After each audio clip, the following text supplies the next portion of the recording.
Hi, it's Ken. Welcome back to the Make No Law podcast. I know it's been a long time since our last episode.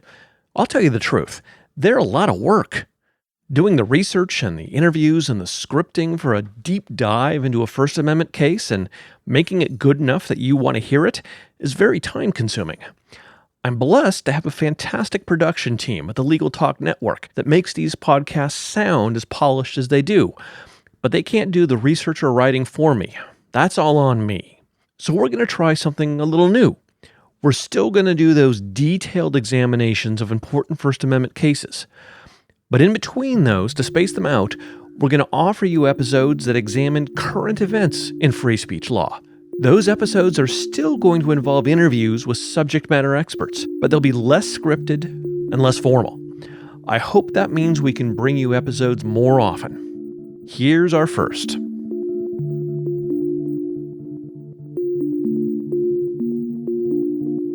There's one piece of sound legal advice that's almost universal. Criminal cases or civil, defendants or plaintiffs, it applies to them all. It's very simple, and here it is. Shut up! Now, that may sound like strange advice to get on a podcast about free speech, but the truth is, it's almost always good advice. Running your mouth is how you get convicted. It's how you destroy your otherwise very good case against somebody. It's how you lose the case when you're the one being sued. Show me a trial lawyer, and I will show you someone who has sat with their head in their hands, despairing over something their client said, or wrote in an email, or posted on Facebook. Judges would also prefer that you shut up. Judges don't want their cases to be a media circus.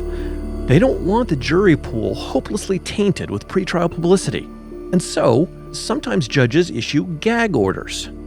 Those are orders that restrict what the participants in a case, like the lawyers and the parties and sometimes the witnesses, can say in public about the matter. Sometimes judges even go as far as telling the press what they can print about a case. But wait, how can a judge do that under the First Amendment? How far can they go to muzzle people from talking about a case? And how can you fight it? That's our topic this time. I'm Ken White, and this is Make No Law, the First Amendment podcast from hopehat.com, brought to you on the Legal Talk Network. This is episode 10, Gag.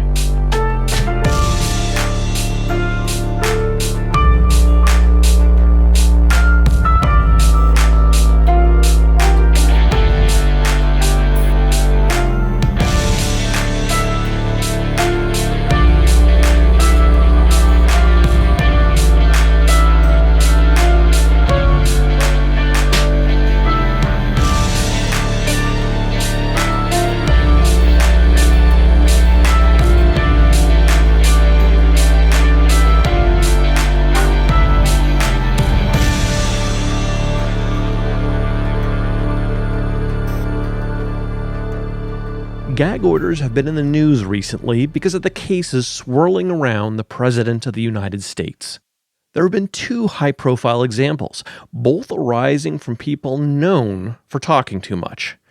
One is Michael Avenatti, former lawyer to adult film actress Stormy Daniels, and the other is Roger Stone, former confidant to President Trump and defendant in a federal prosecution in Washington, D.C. Those two cases and those two gag order motions had two very different results. On the one hand, former Trump lawyer Michael Cohen lost his attempt to gag Michael Avenatti in the case that Avenatti filed against him. But on the other hand, Judge Amy Berman Jackson did issue a gag order limiting what Roger Stone could say in public about his prosecution. There are a couple of things you should know about the law in this area. First, it's not as well developed as you would expect. We've been talking in these podcasts about First Amendment doctrines that have been developing over the course of a century. But the law on gag orders is not as well established as the law of threats or defamation or incitement. There are a few basic principles. Gagging the press in advance is almost always prohibited. That's called prior restraint. telling someone that they can't speak in advance rather than punishing them afterwards if what they said fell into a First Amendment exception. A prior restraint on the press is almost never allowed under the First Amendment. But on the other hand, lawyers and even parties to a case are different. The idea is that even though a court may not be able to exercise control over the speech of someone off the street, they can exercise some control over the speech of a participant in the proceeding before the court. That's especially true for lawyers who owe certain duties to the court and who are bound by rules of professional conduct. How far can that gag order on lawyers and participants extend? That's the part of the law that's still a little fuzzy. To find out what the law in this area is really like in practice, I talked to an expert. Steve Zansberg is an attorney at Ballard Spahr in Denver, Colorado. For more than 20 years, Steve's represented the media in fighting gag orders. He's represented the press in cases about the Kobe Bryant rape prosecution, the Oklahoma City bombing, the Aurora theater shooting, and a host of others. I asked him about the kind of gag orders judges issue and why. Hi, Steve. Hi, Ken. Glad to be here. So you have really participated in litigation over gag orders and restrictions on information on a lot of the high-profile cases in that part of the country over the last couple of decades. You were involved in litigation over the Kobe Bryant case and the Oklahoma City bombing, the Aurora theater shooting, and more recently, I think, the Planned Parenthood shooting. That's correct. Now, Ed, you've represented NPR and a few other media outlets in the course of trying to vindicate their ability to get access to the parties and the lawyers in the courtroom. I have not just NPR, but a very large consortium of national and local media companies. Whenever there's a high-profile criminal case in Colorado courts, thankfully they've turned to me to represent their interests in trying to keep the courtroom and the court file open. Now, when we were talking before this, you pointed out that sometimes we mean two different things when we say gag orders. One of them being courts trying to impose prior restraint on the press, and the other were the courts trying to impose prior restraint on the parties of the lawyers. Can you expand on that a little bit and how you've encountered those two different things? Yeah, so gag order it's not a legal term. It's a term that is used quite frequently in the press, and it's generally been used to describe two types of orders issuing from a court, directing some parties not to speak and not to speak in advance of the speech, as opposed to punishing the speech after it has been uttered. And so the first type is a gag order against the press from publishing information it has obtained either through open court proceedings or from whatever means. And for instance, there was an effort to get such an order from Judge Richard Maitch, who presided over the Oklahoma City bombing trials, when the press, the Dallas Morning News in particular, had obtained information from Timothy McVeigh's defense team, purportedly, in which Mr. McVeigh had confessed essentially to committing the attack on the Murrah building and timing his attack to maximize the body count. People may remember that was the juiciest, most salacious, inflammatory portion of that information. And when the Dallas Morning News contacted McVeigh's team to confirm the authenticity of the documents, they ran into court, the defense team did, to obtain an order from the judge directing the Dallas Morning News not to publish that information. And that would be a prior restraint, which the United States Supreme Court has said is the most serious and least tolerable form of infringement on First Amendment rights. Thankfully, as we were waiting to be called into Judge Maitch's chambers to argue against that requested order, the Dallas Morning News published that story on its website and thereby basically mooted the issue. It was one of these early instances in the internet where rushing to publish can basically render unnecessary and as I said, moot any effort to enjoin the speech. Once the information is out, it's out. More recently, in the Kobe Bryant case you mentioned, 7 news organizations obtained a sealed transcript of a hearing that was closed to the public involving the Rape Shield Kit. And the judge in that case ordered the 7 news media who had obtained that transcript by mistake. A court clerk had distributed it unintentionally to members of the press who were not supposed to have it. And a judge ordered that the press not publish that information. And we represented those 7 entities and took the matter first to the Colorado Supreme Court, which actually affirmed the trial judge's order not to publish that information. We took it to a justice of the U.S. Supreme Court that ordered the trial judge to decide on admissibility of that information within 48 hours so as to lift the prior restraint, as it were, with respect to the vast bulk of the information in that transcript. But that's type 1, the order on the press not to publish information it has received. And I had a couple of other more recent examples. The other type is an order on those participating in the trial itself, the attorneys of record and the parties and the investigating agencies working with the prosecution, not to make public statements outside of matters of public record. And there, with respect to the scope of how much a court can prohibit a participant or a lawyer, I think it's fair to say the law is more cloudy, that there have been different standards articulated in different courts, and that a lot of the time the courts seem eager to sort of avoid the issue. So there's a whole, a raft of great prior restraint cases about the press, but not as much direct, clear authority about gag orders on lawyers or the parties. That's correct. And partly it's because attorneys of record, not just prosecutors who have special duties under the rules of professional conduct, but all attorneys are governed by, as you know, rules of professional conduct that are promulgated by every state Supreme Court. And they're very similar. There are variances state to state, but by and large, they closely model the American Bar Association rules of professional conduct. And 2 of those rules, Rule 3.6 and Rule 3.8, which is particular to prosecutors, do place limits on what attorneys of record, and as I say, the law enforcement agencies working with the prosecution, are allowed to say in an extrajudicial statement, meaning outside of the courtroom, that is intended to be published in some mass medium form.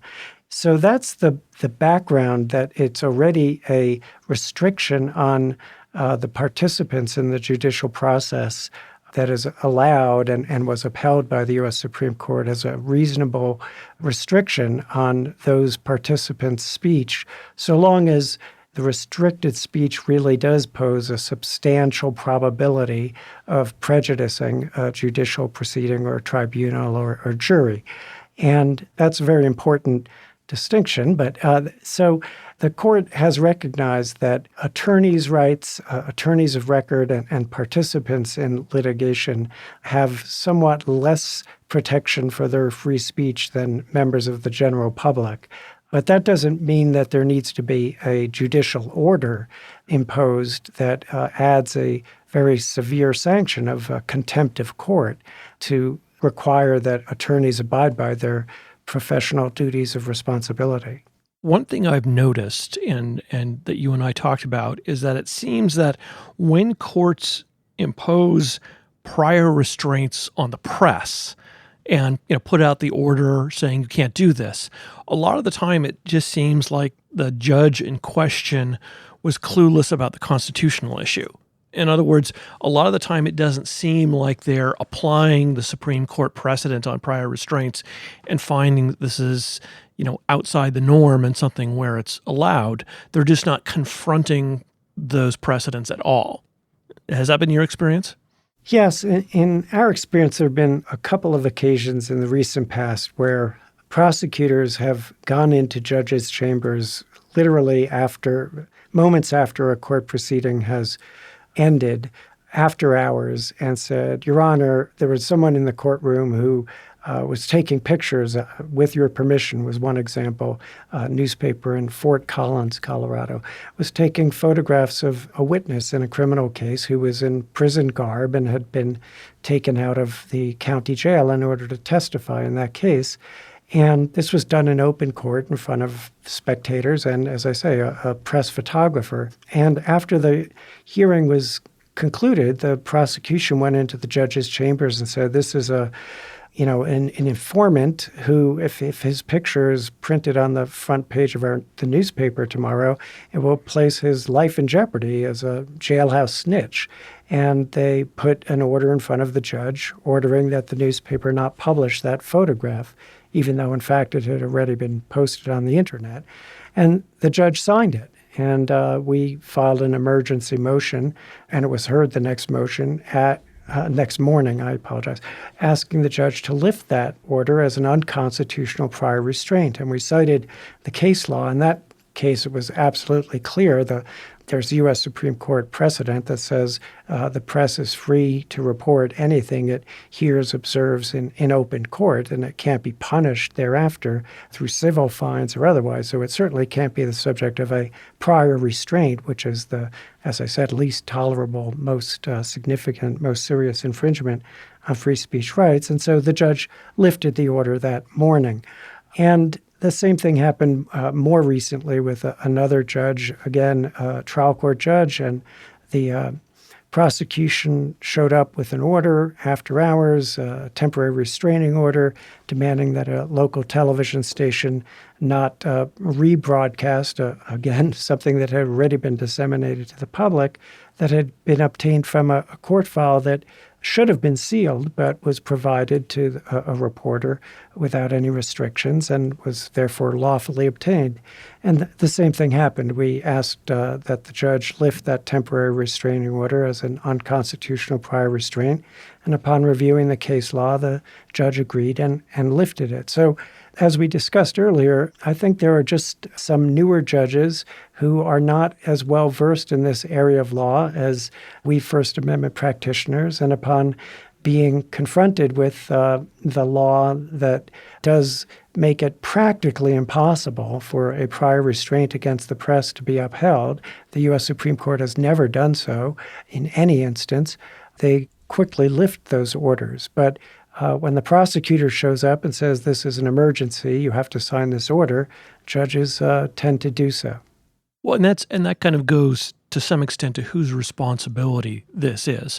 I've noticed in cases that I've participated in or followed that when parties seek prior restraint, they often do it without citing any of the relevant authority, with just pretending that it's just a run-of-the-mill routine thing to ask for. So certainly the judges ought to know the First Amendment law better. But on the other hand, I think they're being led into error by parties that are demanding things that I suspect a lot of the time they know they're not entitled to. Judges, after all, depend to some extent on the lawyers citing the relevant law that governs what they're asking for. And it really appears to me that oftentimes people asking for prior restraint don't cite that law.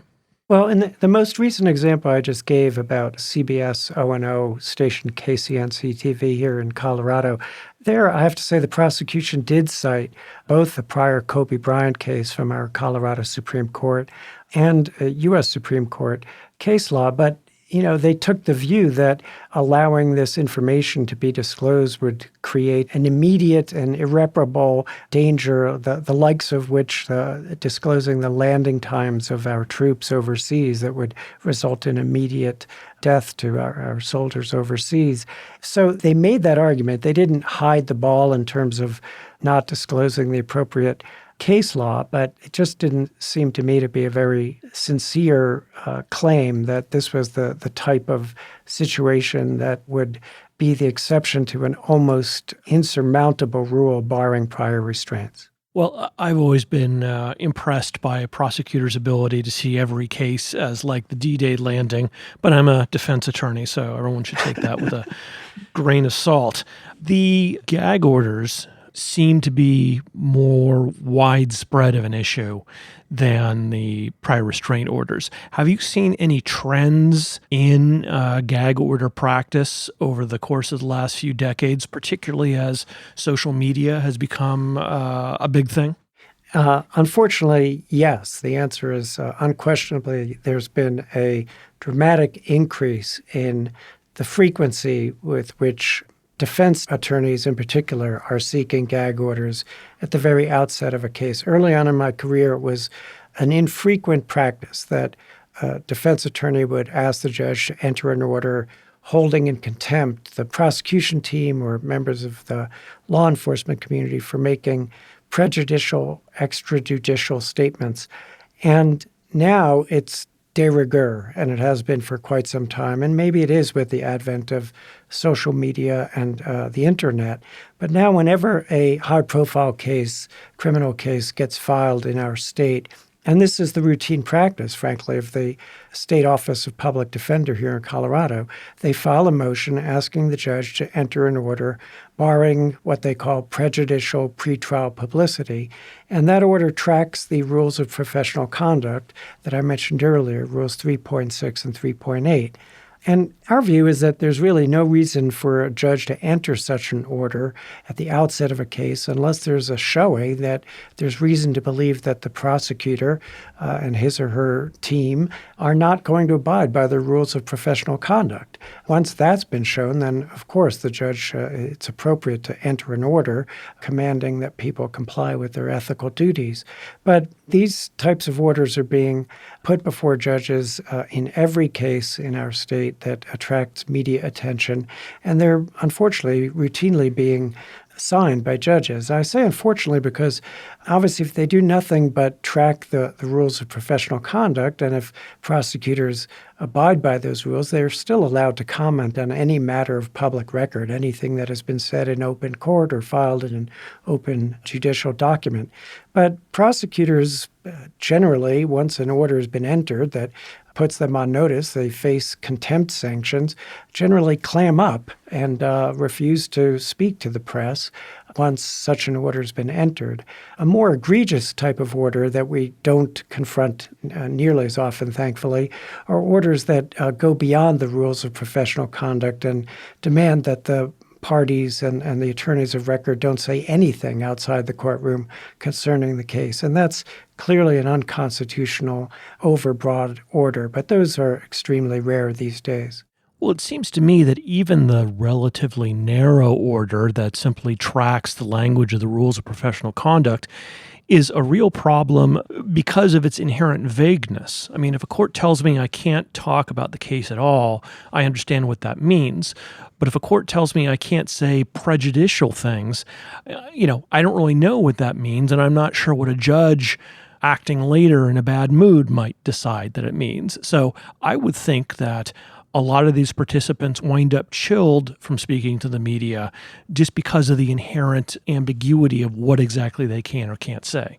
That's exactly right. It does have a profound chilling effect on participants' free speech rights to be put on notice that if they make a statement to the press that causes substantial probability of harm to the fairness of the proceeding, they may be held in contempt of court.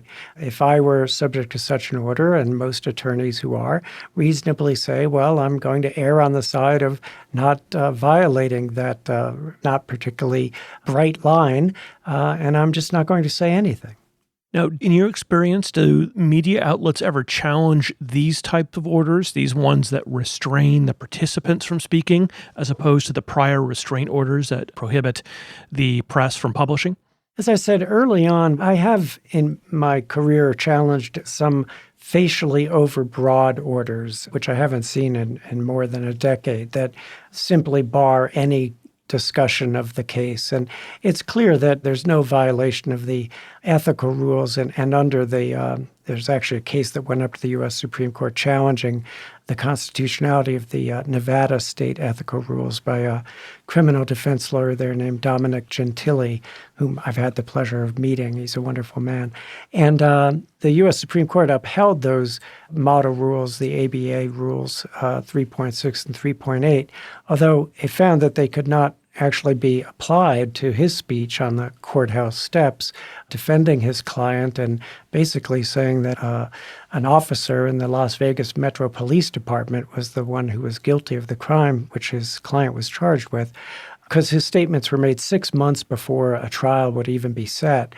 But interestingly, in that case, the court found and held that the exceptions to the rule, the safe harbors that the rule had set forth that attorneys could speak to certain subjects without running afoul of it, was unconstitutionally vague. As you say, Ken, it isn't exactly clear what it means to make a statement that causes substantial probability of prejudicing a tribunal. So even though the rule as it stood was held to be constitutional, but wasn't constitutionally applied to Mr. Gentili's speech, it is still highly ambiguous. And I think such gag orders could be challenged. But to date, none of my clients have asked me to go into court and challenge a gag order that basically tracks the rules of professional responsibility. So you began your career producing documentaries for a public TV station in San Francisco. So you were, in effect, part of the media, part of the press. Did what you experienced there inform the way you view these types of orders, both prior restraint and gag orders? Did that kind of help you understand your client's perspective better, do you think?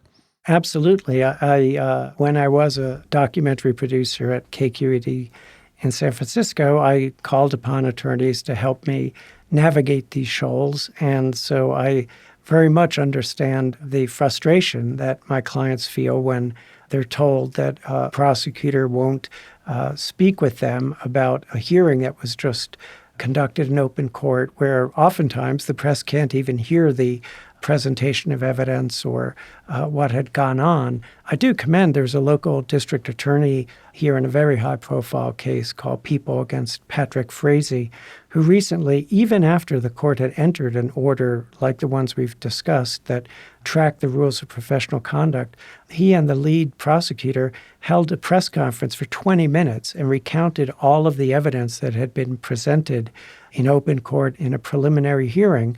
And when they were asked questions from the press that went beyond what was presented in open court, they said, well, I'm not, I can't speak to that. All I can do is tell you what was said today at the hearing. But they took the time and really worked with the press to fill in the blanks, because a lot of them simply weren't able to understand what had gone on in a very high-profile murder one case. And that's appropriate because they are allowed to speak about any matter of public record. So yes, I do understand the frustration when my clients call me and say, we can't get anyone knowledgeable about this case to speak to us. Well, thank you very much for your insight and experience into these issues, Steve. It's been a great pleasure speaking with you. It's been my pleasure as well. Steve Zansberg painted a picture of a constant struggle to fight the frequency and scope of gag orders. But the news for First Amendment defenders is not all bad. In the high-profile cases we've seen recently, judges have been very careful about the scope of their orders. In Los Angeles, federal judge James Otero refused to issue a gag order that would have stopped Michael Avenatti, the media-hungry attorney for Stormy Daniels, from talking about the case. Otero found that Michael Cohen, the president's fixer, had not met the very exacting test required to impose a gag order on Avenatti and his client. Meanwhile, in Washington, D.C., federal judge Amy Berman Jackson did gag flamboyant Trump-confident Roger Stone. And she broadened that gag after he published an Instagram picture of her with what some people said were crosshairs next to her. But even there, it's notable how narrow her gag order was. Judge Jackson made it a condition of Roger Stone's bail on the criminal charges, not as a freestanding order. She got his attorneys to agree to it, to keep him out of jail. And by doing that, she avoided some of the thorny constitutional issues that arise when you try to gag a party who doesn't want to shut up. We don't have a Supreme Court case that clearly explains when a court can impose a gag order on the lawyers or the parties before it. But the way cases are conducted in the media these days, I would not be surprised if the issue reaches them soon. In this series of podcasts, I'll be telling you more stories behind important First Amendment decisions and free speech issues.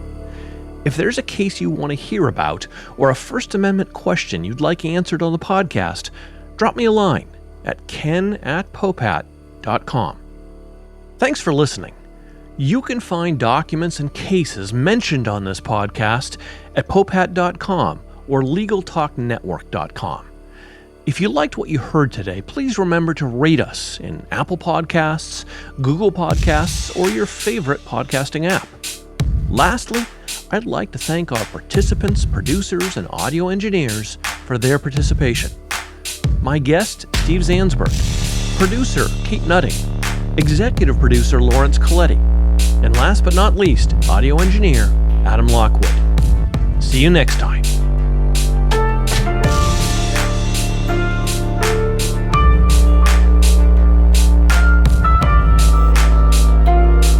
The views expressed by the participants of this program are their own and do not represent the views of, nor are they endorsed by, Popat, Legal Talk Network, or their respective officers, directors, employees, agents, representatives, shareholders, or subsidiaries. None of the content should be considered legal advice.